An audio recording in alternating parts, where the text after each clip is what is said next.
Welcome back to another episode of the Find Food Freedom Podcast. This is your host, Sam Previtt, and I am very excited that you are here. Now, we are on week 9 of our 10 weeks of diet culture series, and I just couldn't avoid this one, no matter how much I maybe wanted to run away. You can't avoid it because it is everywhere. And when I say it is today's topic of conversation, which is weight loss injections.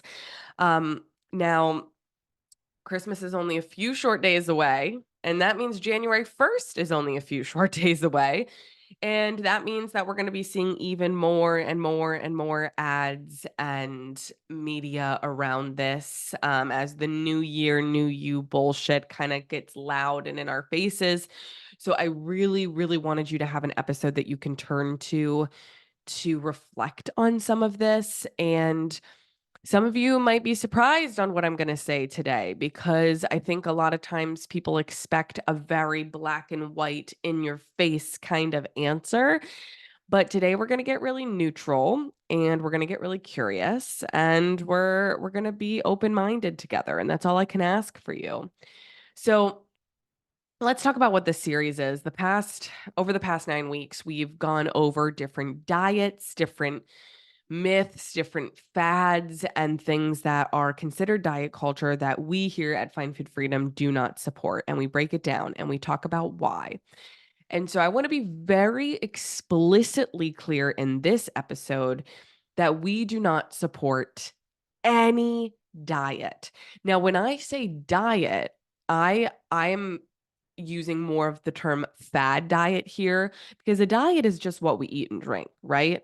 That's a neutral word, but unfortunately, the way that our culture is, it's has a lot of charged meaning behind it now.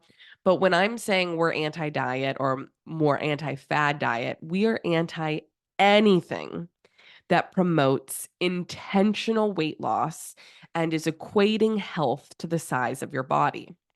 So, we are not anti-health. We are not anti-human beings who have dieted. We are not anti-human beings who lose weight.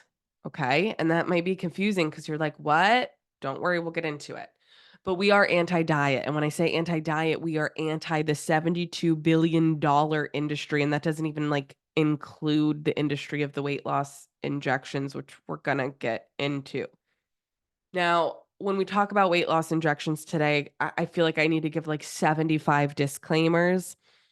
First of all, if you are taking any of these medications, such as Ozempic, Wegovy, etc., for diabetes, type 2 diabetes, please know that this episode is not for you and is not geared towards you. If you are taking this medication because it is medically necessary for type 2 diabetes, this episode is not for you. I can't make that any more clear other than to just say it a few times as loudly as I can. Now, I also want you to know that if you have considered taking these drugs for intentional weight loss, if you are currently taking these drugs for intentional weight loss, this is still a place for you to come because this is not going to be bashing people that are taking these drugs. This is simply a space where we're going to come together and we're going to have really honest conversation. And I think that so many people think that being an intuitive eating dietitian, an intuitive eating counselor, someone who is weight inclusive, that we just shame people if they take these drugs or if they want to lose weight. First of all, I want to make it very clear that if a client comes into our practice and is actively taking these drugs, we do not shame them. We do not turn them away and say, get out of here. We are here to provide a neutral, safe space to listen to the client on why they are taking them. What are they trying to achieve with taking these drugs? And be a healthcare provider that doesn't induce shame. Because we know that with medical weight stigma, there's enough shame out there to go around. So, it's also not my job as a registered dietitian and certified intuitive eating counselor to convince people to not take these drugs. So that's not what this podcast is. This is not me saying you shouldn't take these drugs and here's why. This episode is for me to share my personal and professional opinions with a combination of lived experience from clients, as well as sharing research with you, as well as sharing the other opinions of colleagues and professionals in this space that are highly accredited in doing this work, such as physicians, right? And people other than dietitians that I think are extremely helpful if you're somebody who's considering these drugs. Because if you just Google about them, they look like the best fucking thing that's ever been made. And maybe they are for some people, but I want you to get all of the information, multiple opinions, and take take that with what you will. Take what serves you, leave the rest behind. You get to make informed decisions about your health. You get to make informed decisions about what you inject into your body, right? So that's where I wanted to come into this conversation today.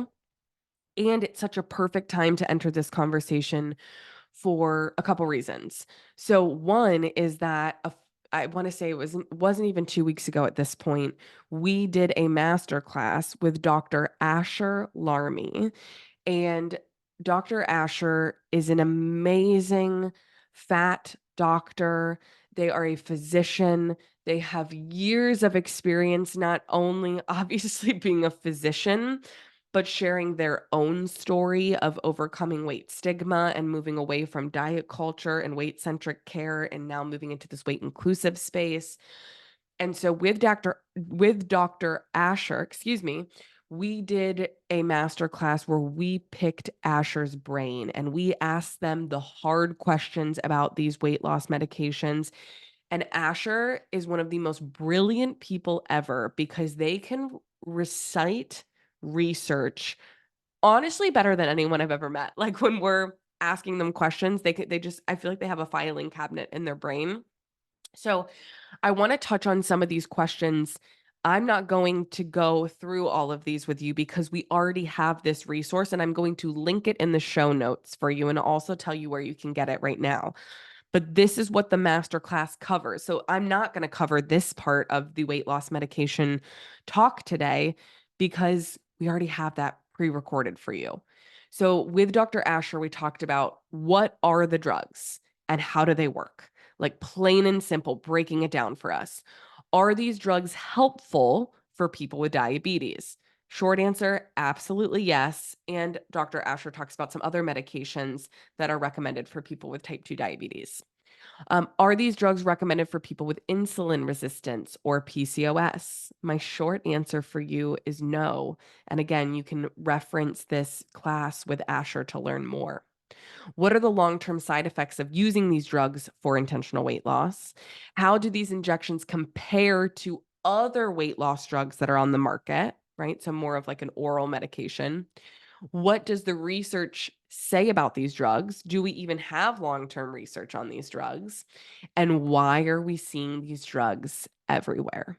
So if you're like, okay, I want answers to every single one of those questions right now, then you can go to findfoodfreedomresources.com. That's findfoodfreedomresources.com. And you will see a button as soon as you go there that says Weight Loss Injections 101.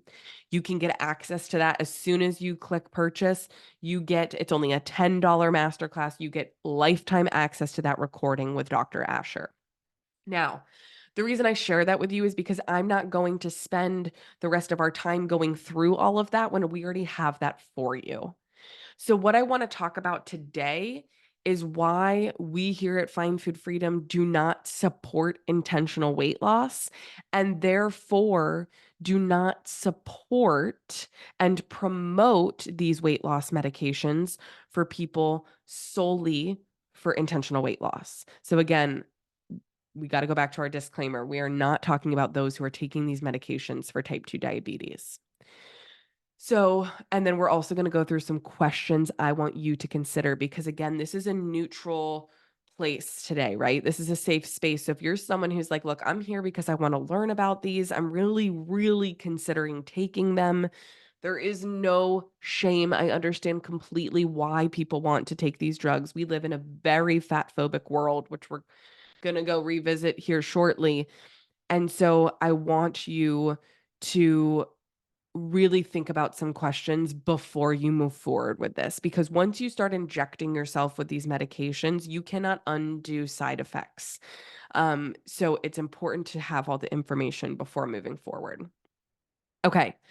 So let's go back to, if you want more of the medical research, all of that, go to findfoodfreedomresources.com and get that masterclass with Dr. Asher Larmy.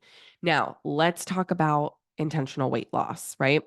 So there's a lot of confusion when being an intuitive eating professional. People will always say, like, well, you're anti-human beings who lose weight. No, we are not. The body ebbs and flows and changes throughout your entire life, and it is meant to. And chances are, when you go on an intuitive eating journey, your body is going to go through ups and downs, or maybe it won't change. We don't know. But the cool thing about it is that when we go through an intuitive eating journey, we trust that our body is going to end up exactly where it needs to be at that point in time. So when you're walking an intuitive eating journey, the goal is never intentional weight loss, because if you are focusing on intentionally shrinking your body, it is impossible to tune into your internal cues of hunger, of fullness, of satisfaction, of being able to process your emotions. And if you're using food as a coping mechanism, and then we look at your relationship with movement, right? If you're intentionally shrinking your body and you are using movement as a form or a catalyst, let's say, to help you shrink your body, it is so important to recognize that you can't make peace with something when the purpose of it is to shrink yourself. And so that is why I don't support intentional weight loss. Please know that if somebody is walking an intuitive eating journey and their body is naturally losing weight and letting go of weight that maybe it didn't need to carry, we do not shame them. We do not guilt them. We do not slap them on the wrist. And we don't celebrate it, because we see weight as neutral. So when we talk about how, as an intuitive eating professional, we do not support intentional weight loss, when people are taking these class of drugs solely for intentional weight loss, it's not something I would ever recommend. I obviously, as a dietitian, do not have, that's not in my scope to prescribe. Um, but that's why I say I don't support these drugs. Now, please note this difference: not supporting the drugs and not supporting the human taking the drugs are two completely different things. As I said earlier, we have people that come into our practice that are wanting to take these drugs, are taking these drugs. We do not turn them away. We do not shame them, but I give them the information that I'm giving you here today, the class with Dr. Asher, the research, which we're going to get into, all of these things, and then they get to make an informed decision on it. Just because we don't agree with somebody taking these drugs doesn't mean that we don't support them, but we will provide them with the information that we have, which gives us our own informed decisions and opinions, and they do with it what they will. And if somebody chooses that, I still want to be on this medication, I don't care what you say, all I want is intentional weight loss, I don't give a shit, we will help them to the best of their ability. But then it comes a point where they might be better suited with a different health professional that aligns with their goals, right? And their desires. And so I can't stress enough, because so many people consider these drugs, like, I never want someone to feel shame, because I understand. I understand why people want to take these. We live in a very fat phobic world where you get so much external validation if you lose weight, and it gives you this false sense of control, of acceptance and love, and confidence, when we know that that is so short-lived, and that is not, it's a very false sense of what is happening. So when I ask people why they diet, this is what I'm usually told. I'm doing it for my health, or I'm doing it because I want to look better and therefore build confidence. Um, and so when we look at those two reasons, we see that a lot.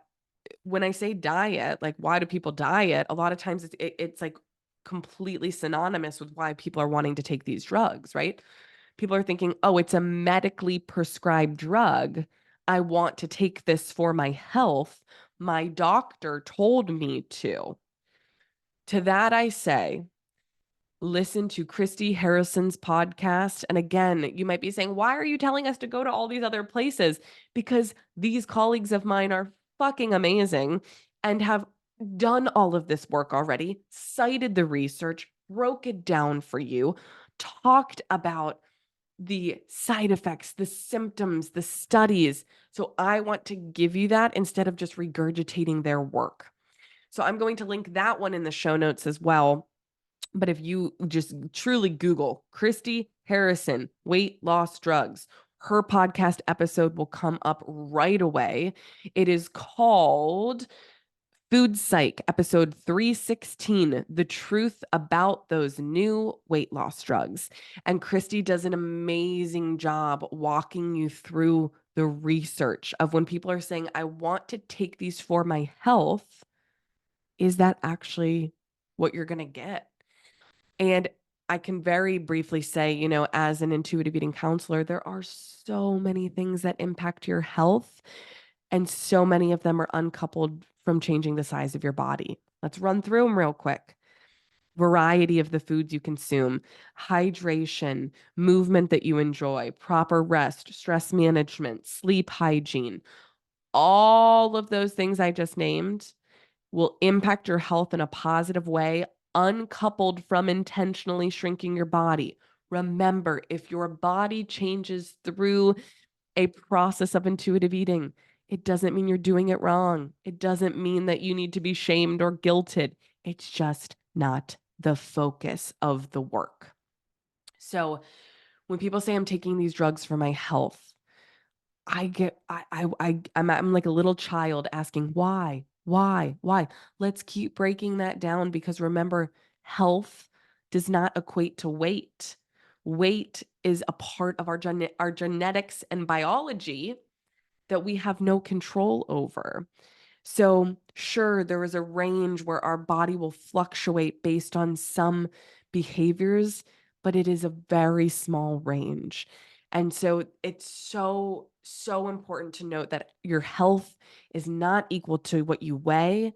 And there are many things that you can do that are going to have major impacts on your health, uncoupled from shrinking your body.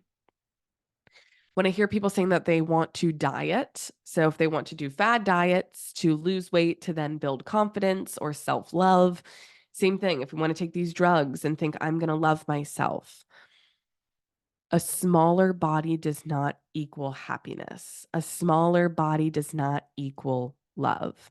And this is where I want to validate, yes, we live in an extremely fat phobic world that will give you external validation, right? Because if we look around, we know that thin privilege is a real thing. I am somebody who resides in a straight-sized, thin body. I do nothing to live in this body. This is a genetic body that I was given, and it doesn't fluctuate much. And people will compliment me for my body. I did nothing to live in this body. It was the body that I was given. And it makes my life easier because people make assumptions about me due to the size of my body. And the same things happen with people that live in larger bodies. We know this to be weight bias or weight stigma, that people assume that those that live in larger bodies are lazy, are unmotivated, are sloppy. Like, this is a known thing through research. You can take the Harvard bias, I think it's like the implicit bias test online. It'll show you your biases, not only for weight, but for race and many other things. So we have to like it makes sense why people think this, because they think if I'm going to get the smaller body, then people are going to love me. They're going to accept me, right? They're going to care for me more. And if you've ever yo-yo dieted and seen your weight go up and down, you've heard that external validation from people where they say, "You look so good. Whatever you're doing, keep it up." Right? And that just fuels that flame. But only you know this, that if you've yo-yo dieted and you've gone up and down and up and down, if you look back at a picture of yourself, if you were in a smaller body or a point where you had lost weight, was it ever good enough? Did you ever look in the mirror and say, now I love myself? Or was it always, I could lose 10 more pounds? If I could just get my stomach a little flatter. It's good, but it's not good enough. And this is so important to recognize that if you hate yourself, you're not going to hate yourself to happiness. You cannot hate your body and then just magically wake up one day and all of a sudden, now it's good enough. And so we know this through body image work, that our body image has more to do with our brain and our relationship to our body than our physical body itself. And we have many, many podcast episodes on body image. So if you want to like really hone in on this part of the conversation, please go back and scroll through our podcast. You will see many of them related to body image. I think one of them is called Body Image Grief versus Love, and I would highly recommend going there next. So, same thing with these drugs. If we think that we're just going to take drugs and shrink ourselves and look in the mirror and say, now I love myself. Now I'm happy. Unfortunately, that's not how it works. And that's a false sense of reality that these drugs or that diets in general are selling to us. And last but not least, I hear a lot of people talking about the food noise. Well, these drugs turn off the food noise. So this one is the only one that's kind of different of the three. I've said a lot of these are related to dieting as well, but I hear a lot of people talking about, the food noise and what it's doing internally to make you not obsess about food because it's turning down your hunger cues, right? And I'm here to say that as an intuitive eating counselor, that's putting a Band-Aid on a broken wrist. So as long as you're taking these drugs, sure, that chatter might go away in your head and it might feel like, oh, I can finally breathe. I can finally hear myself think because I'm not obsessed with food because it's turning down those cues. What's really difficult though, as someone who does this work with thousands of people, is that we use that chatter, that food noise, that obsessive thoughts about food and body. Those are clear signs to us as providers that something is going on, whether it's disordered eating, eating disorder, not fueling the body properly, not getting enough of something. So, sure, we can inject a medication and turn that down, right? Think of like a fancy light switch. You can like dim the light. But as soon as you come off of those drugs, that's going to go back up. And that doesn't mean something's wrong with you. These voices, this chatter, this noise, nothing is wrong with you. A lot of times that is the product of diet culture. If we've restricted and binged on food for 5, 10, 20, 30, 40, 50 years, you are going to feel out of control around food. You are going to feel like you can't be around these foods. You are going to feel like you're constantly hungry and just completely addicted to certain foods. So to me, that is putting a Band-Aid on a broken wrist and saying, I don't want to deal with that. Just get rid of it.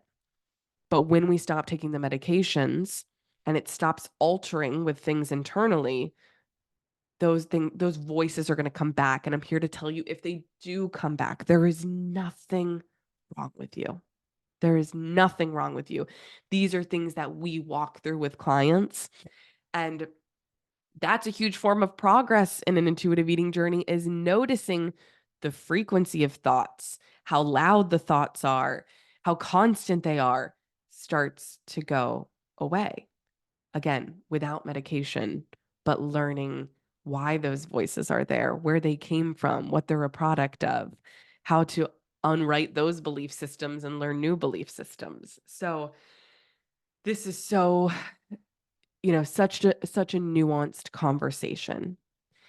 And so those are some things I really wanted to touch on, and then questions I want you to consider, right? Financial considerations of being on these drugs when they are not covered by medication, or excuse me, covered by insurance. I've heard of people paying up to as much as $1,600 out of pocket per month. Are we willing to be on these drugs for the rest of our lives? And does the risk outweigh the reward? And this is where I really want to encourage you to check out Christy Harrison's podcast, Food Psych, which I believe she has rebranded to Rethinking Wellness, but it's episode 316, The Truth About These New Weight Loss Drugs. And under her podcast episode are all of the studies and research broken down in depth. Allow yourself to take in all the information. Allow yourself to make an informed decision without guilt or shame. Allow yourself to get support from a professional to walk through this journey, whether it's not taking the medications, whatever you decide. These are serious medications, and there should be a lot of consideration and a lot of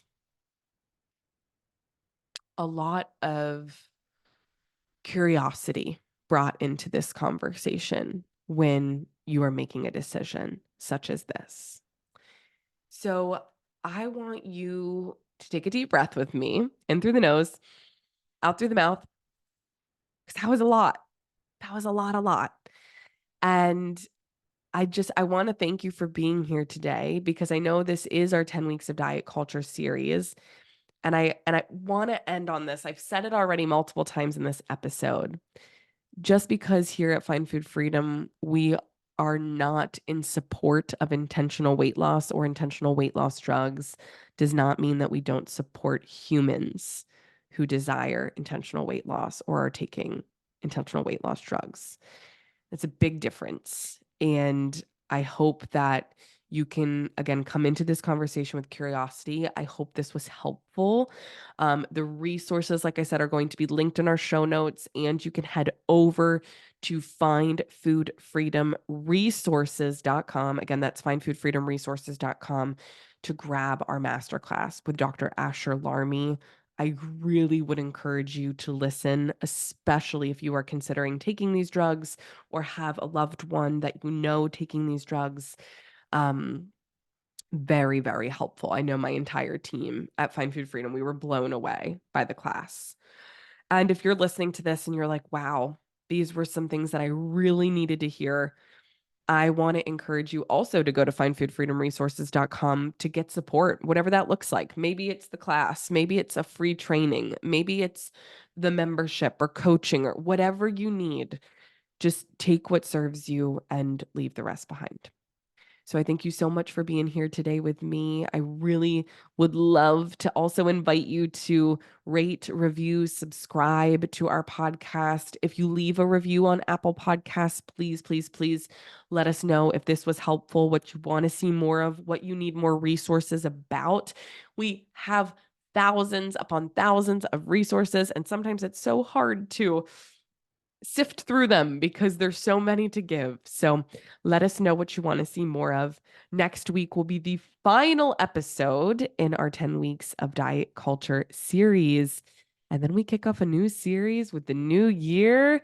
We got a lot of good stuff planned. So I'm really excited for what's to come. So thank you so much for being here with me. I'm so grateful for you, and I'll chat with you next week.